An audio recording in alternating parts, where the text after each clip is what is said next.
Yo everyone, welcome to my predictions and breakdown of the entire UFC Fight Night Lewis vs. Teixeira fight card. Doing this video a little bit early, we still pretty much have 2 weeks until this card starts, and this card, compared to the last card, there is literally no comparison, and I don't even know if many cards in general can compare to the quality that we received on the weekend, but nonetheless, we are here to spot some solid opportunities for underdogs and bets in general, so we're back to the grind, guys, for this card. And not only that, there are a couple of sleeper fights on this card, so I am keen to see them go down, like our co-main event, for example, and Kennedy's Nzechukwu versus Valter Walker I'm pretty keen to see. Before we get into the video, however, let's quickly recap the last UFC card and talk about our channel results as well for UFC 317 Topuria versus Oliveira, and oh god, guys, dear Christ.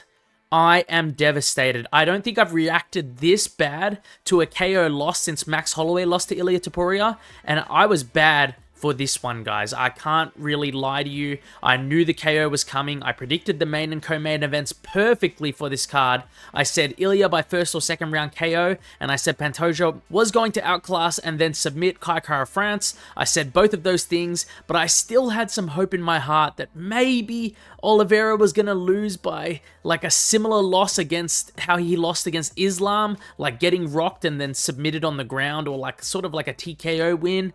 This one was an absolutely vicious knockout, and no one has ever done that to Oliveira before, and this has just sprung up so many talks now about Ilia potentially being the greatest MMA fighter we've ever seen. He's 100% got what it takes to become the undisputed GOAT of the sport with how things are going. We will just have to see how the future matchups play out though. Apart from the main event though, the card was really great overall, especially with Joshua Van and Brandon Royval having one of the greatest fights I think I've ever seen. And I did say in my recent video about exciting fighters, if you haven't seen that video already, please go check it out. I'll put a link to it in the top right corner of this video. I did say in that video that Joshua Van might be the most exciting fighter in the UFC. 100% he is the #1 at flyweight, and he has now just proven that even more after this performance on the weekend. Much respect to Royval for the crazy scrap, and I'm very happy to hear that Dana White said he's going to give him his win money as well. In regards to my results on the card though, I think I went either 8-11 or 9-11 on picks if I'm not mistaken, which I'm pretty happy about. And in terms of my betting guide results, I'll put them up on the screen for you guys now. We did quite well overall, especially since the majority of my bets were on underdogs on the guide. We made it close to a unit on the card, I believe. I think it was around 3/4 of a unit. It's up on the screen for you guys now to see, and we are looking good, guys. 2 weeks of profit back to back, but a sad thing is that this is the second week in a row that I was one off my main card parlay hitting, which means the picks are solid, so it's not too much to be upset about. But man, I'm just only off by 2 weeks in a row. It's pretty sad. I also wanted to congratulate the subscriber that I picked for the subscribers bet of the week. I took their Ilia Topuria by KO bet, not the Kai Kara-France bet, of course, because I picked Pantoja to win, and the Topuria bet did cash. So congrats, man, on being a part of the betting guide and having a successful bet. Anyways, guys, I've recapped the card and channel results as well. If you want to see my reaction immediately after UFC 317 did finish, I did upload a video just yesterday. I'll leave a link on the video right here. But we are here now for UFC Fight Night Lewis vs. Teixeira, and we are looking to destroy this card on picks and on bets. So stay tuned in this video for all the fighter info I'm going to be laying out for you guys here. I will be posting the full card betting guide as well for this card later on this week when the bet lines are fully out, so you guys can see all the bets I'm thinking about for this card. And if you want to be a part of the betting guide by becoming the subscribers bet of the week, please go into the comment section below and let me know what your favorite bets are for this card, and I will be taking one person's bet to add to the betting guide for this week. This may be a specific bet I like, or even the top comment with the most likes on the video. If you think you've got a solid bet in mind, feel free to leave a comment in the comment section below. Anyways, guys, to finally jump into the video, I'll be starting with the prelims and working my way all the way to the main event. Timestamps are in the description and the comment section below if you'd like to skip to any fight in particular. We're going to be starting with the first fight of the card, which is Fatima Kline versus Melissa Martinez, and I have no idea why they make some of the favorites on this card. How do you even say, like, they're unbettable pretty much. Like, the odds they are giving you are absolute trash. I agree for sure that Fatima Kline should win this fight. She should be the favorite going into this one, but do I think she should be a -900 favorite as of the time of recording this video?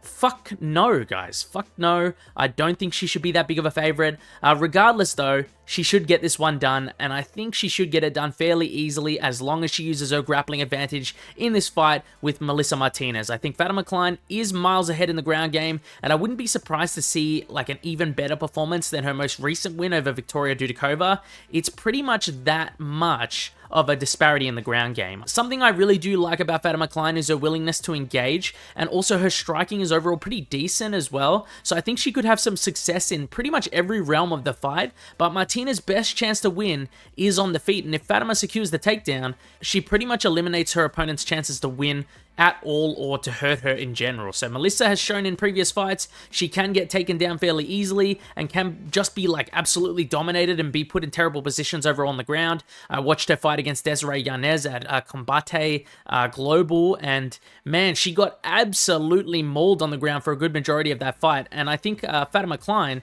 should be able to do the same thing. And also a little bit of a side note here, that fight has so many fucking views, guys. Almost 2 million views, which I didn't expect at all trying to look for that fight. It's pretty insane, actually. But anyway, Fatima Kline is the pick here. I am actually going to put her in my confident picks list as well. I do really think she can not only get the win here, she could get a finish on the ground. I'm going to say she gets full mount in the first round, and there is a ground and pound or submission win for Fatima Kline.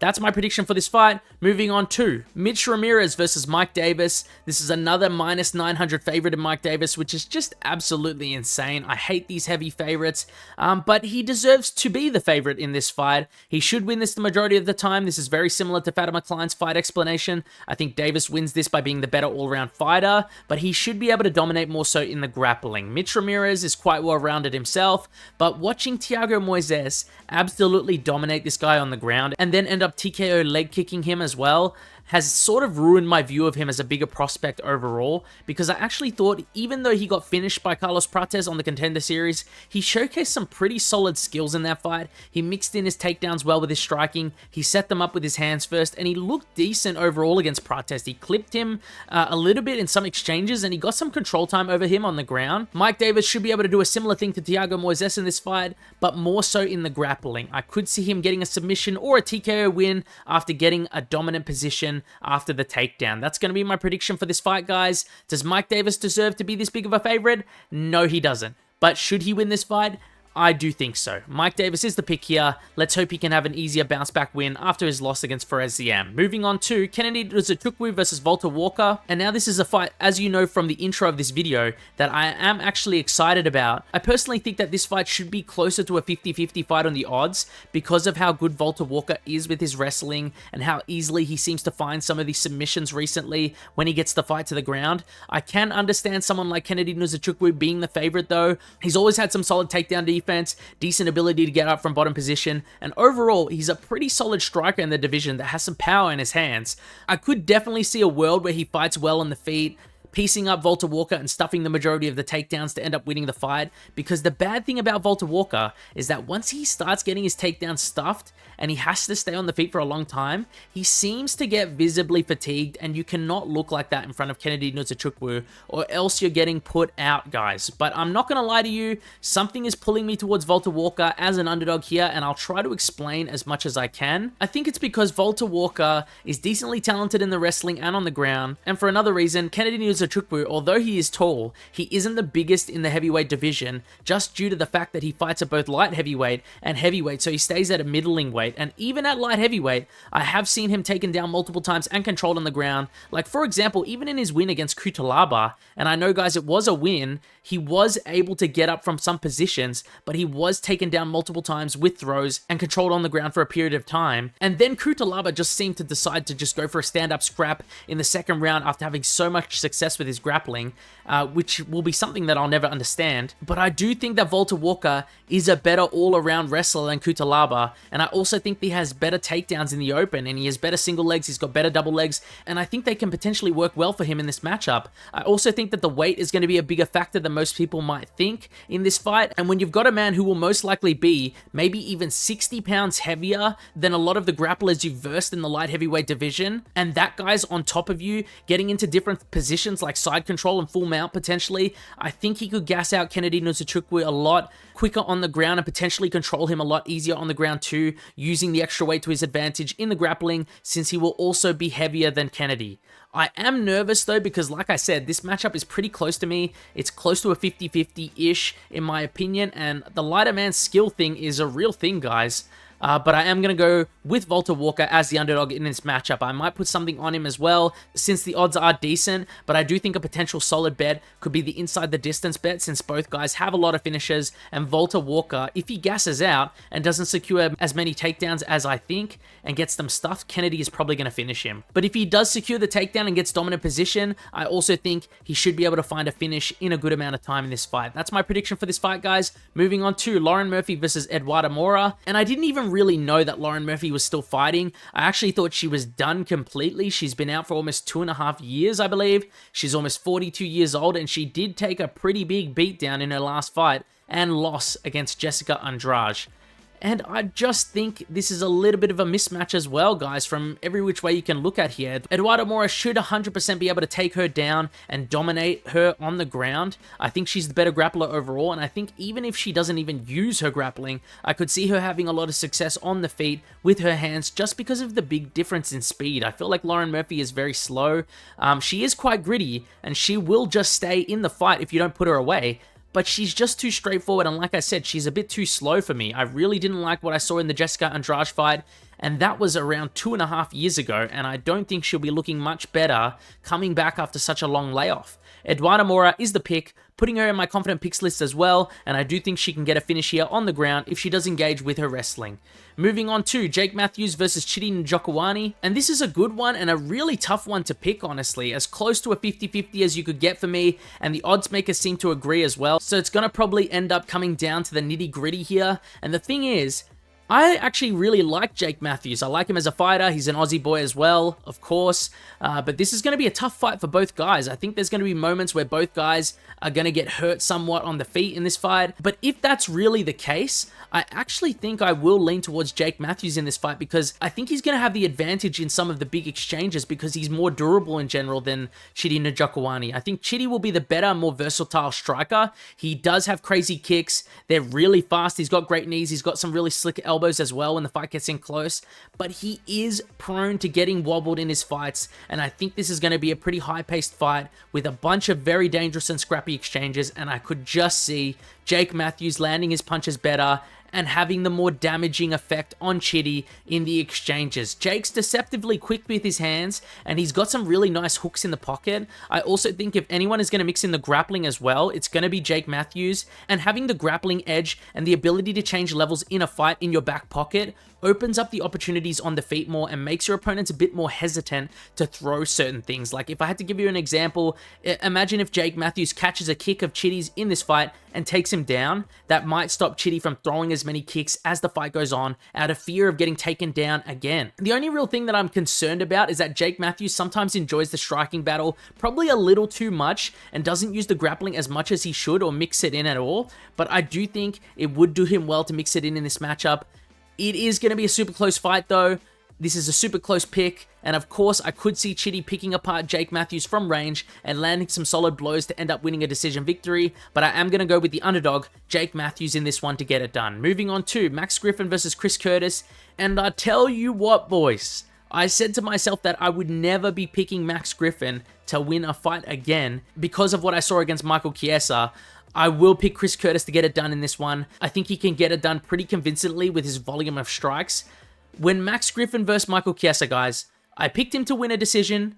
I'm pretty sure that's what it was. And even though there was a good chunk of time where the fight was on the feet before the submission in the third round, Max Griffin landed a total of 10 significant strikes in the whole fight. He barely threw a punch in that fight, guys. I was extremely pissed off at the lack of activity in that fight. And now that he's matched up against someone like Chris Curtis with that level of activity, you are toast, brother. There's no way you're going to win this fight in the slightest, especially since Chris Curtis also has really solid takedown defense, and like, how are you really going to win? I don't really know though, guys. I might be a little bit tilted. Maybe it's just me being annoyed still.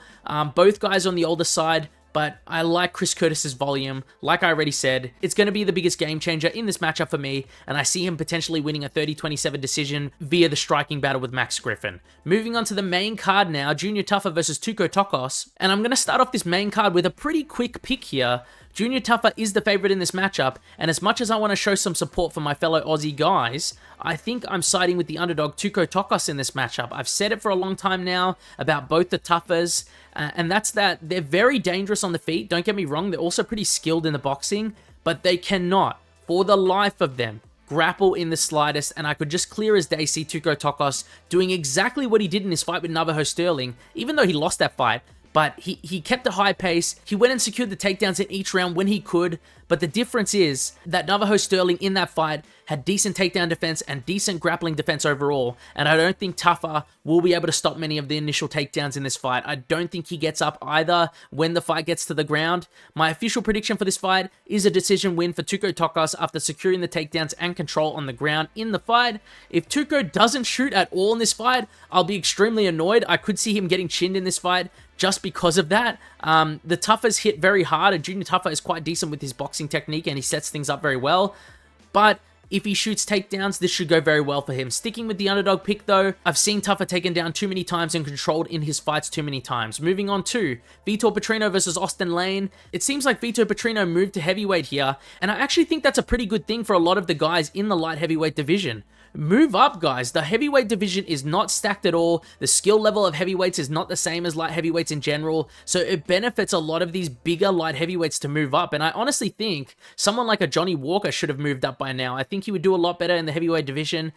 Maybe it would even help his durability as well. But anyways, guys, I'm going to be picking Vitor Petrino here. I think the guy is pretty well-rounded, pretty solid overall, and as a fighter, I just see him having the advantage everywhere in this fight over Austen Lane, except for the size and weight advantage. That's literally about where it ends. He will be the more dangerous and more technical striker. I don't see someone like Austen Lane, who relies on his wrestling, being able to drag down and control Vitor Petrino either, who will be the more skilled guy in the grappling as well, in my opinion. I understand why he's the heavy favorite in this fight. I will be taking him to get it done, and I will be adding him to my confident picks list for this card. I think he probably wins this early by a KO. That's my prediction for this fight. Moving on to Nate Landwehr versus Morgan Charriere, and I like this fight. I like this fight a lot. It should be a fun fight on the card. I do think I favor Morgan Charriere in this matchup though, over Nate Landwehr, mostly because I believe he is the more technical guy almost everywhere in this fight. Nate is an absolute dog. He does keep a high pace, so I think that's going to be the biggest concern for Morgan Charriere, but Nate is nowhere near the level of technician of like a Nathaniel Wood, who beat Morgan Charriere in his last fight, and he won't be anywhere near as quick either. So I think Morgan is going to have a lot more success in the stand-up exchanges in this fight. I don't see him absolutely getting dominated on the ground either. He's pretty defensively responsible as a grappler. I really do like Nate though, but I've been saying this for quite a while, that he's got quite a few holes in his game, and I actually did pick Doohoo Choi as a pretty decent sized underdog to beat Nate the Train, so I feel a bit more confident in this matchup because I assessed the previous one pretty spot on. I'm going to say either Morgan Charriere by KO on the feet, or he wins a decision, maybe 29-28 with some scrappy exchanges in the fight. Moving on to Calvin Kattar versus Steve Garcia. I've been quite high on Steve Garcia for a while now, just because every time I watch this guy, he's hunting for that finish. He might not be the most technical guy out there, but he's tough, he's got a very high pace, and he hits pretty hard, guys. This is a guy who KO'd Chase Hooper and Melky Costa, but the thing is, I'm not going to lie to you guys, I'm not super duper confident in this pick, and I'm not super duper confident for him to win this matchup because although he's a solid pick, and I do believe it's the right pick to pick Steve Garcia to get it done in this fight, but I think that stylistically, even though Kattar is older and he's had his knee surgery and he's slowed him down a little bit because of that, I think it's a better matchup for him than what he's had previous. I think Kattar does best against guys like Steve Garcia who just like come towards him and try to bulldoze him, since he's really a lot more technical than a lot of guys,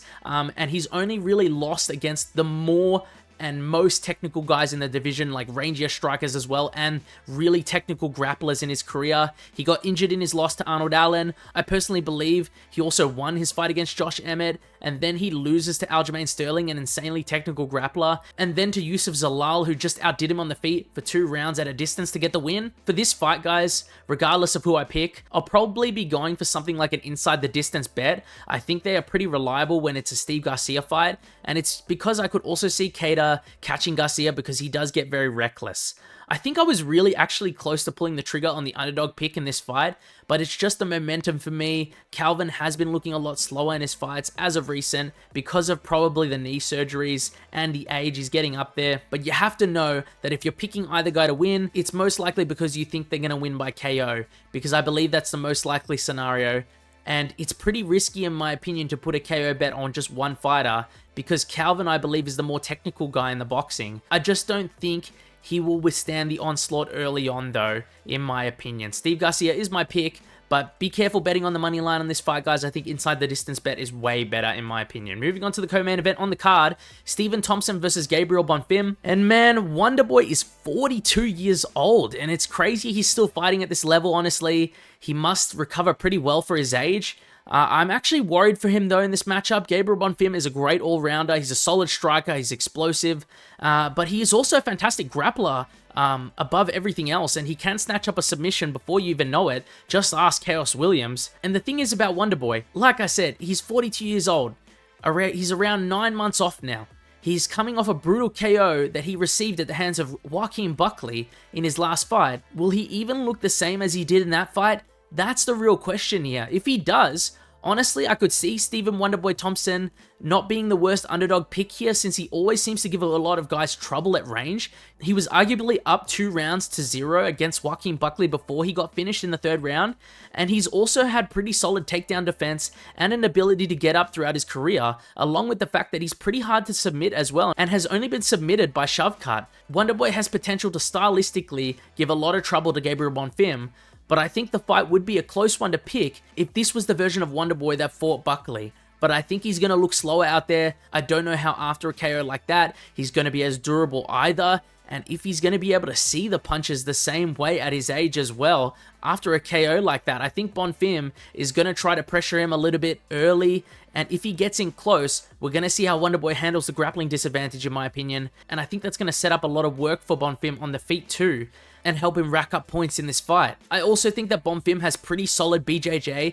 and top control to keep control of Wonderboy on the ground if he does get him to the ground, and he'll also be looking for some of those really quick submissions while he's working his way up from the takedown. This is a little bit of a tougher pick than I originally actually thought, but I do think I will go with Gabriel Bonfim to get it done in this one. He's younger, he's got more momentum, he's got the large grappling advantage, and all the things I listed about Wonderboy being disadvantaged, like being older, coming off of a brutal KO, and the 9-month layoff, it all culminates for me into picking Bonfim. Moving on to the main event of the evening now, Derrick Lewis versus Tallison Teixeira. And I'll be honest, guys, a fight like this should never be the main event of a card, and I want to say that it's because we've been spoiled with fights, like the last card was just so epic, like maybe we were just spoiled. But I'm just genuinely wondering if they couldn't find a bit more of a sick matchup for the main event. Like, I wish some of the guys at welterweight were fighting, since a bunch of them are just sitting on the sidelines. But it's whatever, guys. To finally get into the matchup, I really just feel like I'm going to be going with Tallison Teixeira to get it done in this one. The dude, although he's inexperienced in terms of resume, he's only 8-0, I believe. He does have some insane attributes and is very technical for a heavyweight, and I think he showcased that in his last fight against Justin Tafa, although it was super short. I think Derrick just doesn't have a lot going for him right now. He's 40 years old. I know that's not a massive deal for heavyweights, but I thought to still mention it, guys. He's also been getting finished a lot in recent years, not only on the ground, but KO'd badly multiple times on the feet as well, and I just think he's going to get out-techniqued way too much by Tallison Teixeira. The dude's young, he's only 25 years old, he's insanely tall, he's got 83-inch reach, I believe, which is pretty crazy. He's also very powerful and will mix in the takedowns with his striking like he showed when closing the distance against Tafa. The dude's the full package, guys. For what you want in the heavyweight division, he's a great prospect at this time, and I personally think he can run through Derrick in the early rounds of this fight, getting a KO and establishing himself in the rankings at the heavyweight division after this win. I could also potentially see this one being a bit of a boring fight if Tallison decides to play it safe because of the power of Derrick Lewis, and he might stick at range to win a decision, but I do think he will hunt for the KO in my opinion, and I'm just saying all of this as a way of saying that I'm probably not going to put a bet on by KO on this fight. At least I don't think. Maybe don't quote me on that, guys, because I do end up chucking stuff on props on events regardless. But yeah, Tallison Teixeira is my pick for the main event. I will be adding it to my confident picks list as well. Even though someone like Derrick Lewis has gotten some come from behind KOs and has KO'd people as a big underdog, but I just feel like that Tallison Teixeira should be skilled enough to avoid the massive haymaker in this fight. That's my prediction for the main event, guys, and that wraps up my full card predictions and breakdown